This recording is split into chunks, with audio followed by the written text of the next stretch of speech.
People suspected of domestic violence could be banned from their own homes for up to a month, even if there's not enough evidence to charge them. The government is planning to give police power to stop them having any contact with their alleged victim for 48 hours. Courts would then be able to extend the order for up to 28 days. A pilot scheme will start next summer. The police and other agencies will be in touch with that victim daily if necessary, making sure she's safe and well. So this legislation has teeth. It will enable the police to make arrests for people who act in breach of these orders and go back to the address, possibly causing more risk and more abuse. We need to look at a therapeutic approach to domestic violence, because it's not what we generally think, which is patriarchy, what all men do to all women. Majority of men do not lift a finger to women. What this is, it's a learned pattern of childhood. If you're born and raised in a violent family, this is how you know to behave, whether it's boys or girls. So the suggestions that 1 in 4 women at some time in their life will be a victim of domestic violence, you don't what Theresa May is not saying to that. Is 1 in 4 women and 1 in 6 men. These are figures.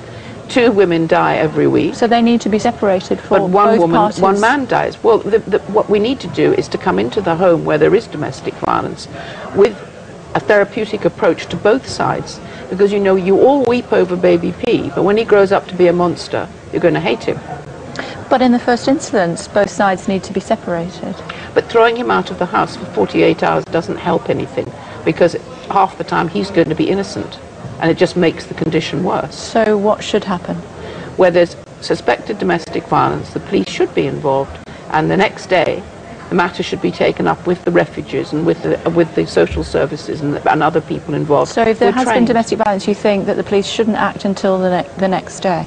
I think if they can see evidence of domestic violence, they act immediately. But under this new rule, there's no need for evidence.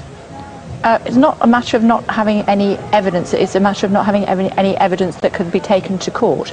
Well, if there's evidence that can be taken to court, the scratches, bruises... So you're saying if there is evidence that there has been some sort of domestic violence, even if it's not enough for a prosecution, they should or shouldn't be separated?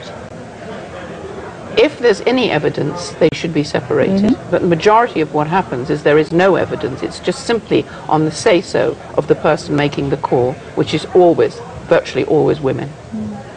Thank you very much indeed for joining us. Thank you for your input and expertise. So, as we were saying, 40 years since you opened that first refuge. Yes. And just remind us, just before I let you go, sorry, just remind us what happened. You had to leave the country for quite a long time, didn't you? Well, because what I'm saying now, there were huge pickets against me. And I was threatened, yes, for daring. This is $1 million industry, domestic violence.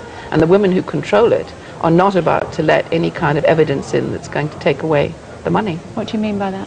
They're not going to share the money with anybody. But why do you describe it as $1 million industry? Because it is. It's, you know, in what way? The National Federation of Women's Aid gets something like 12 million from the government, let alone all the rest of it. So you're saying they're manipulating the government in order to continue? Yeah, what they always have. This was hijacked in 1974.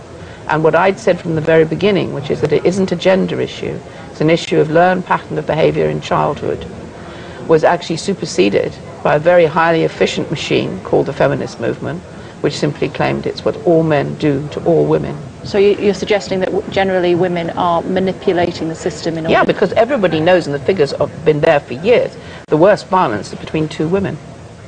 Okay. Thank you very much indeed, Erin Pizzey. Thank you.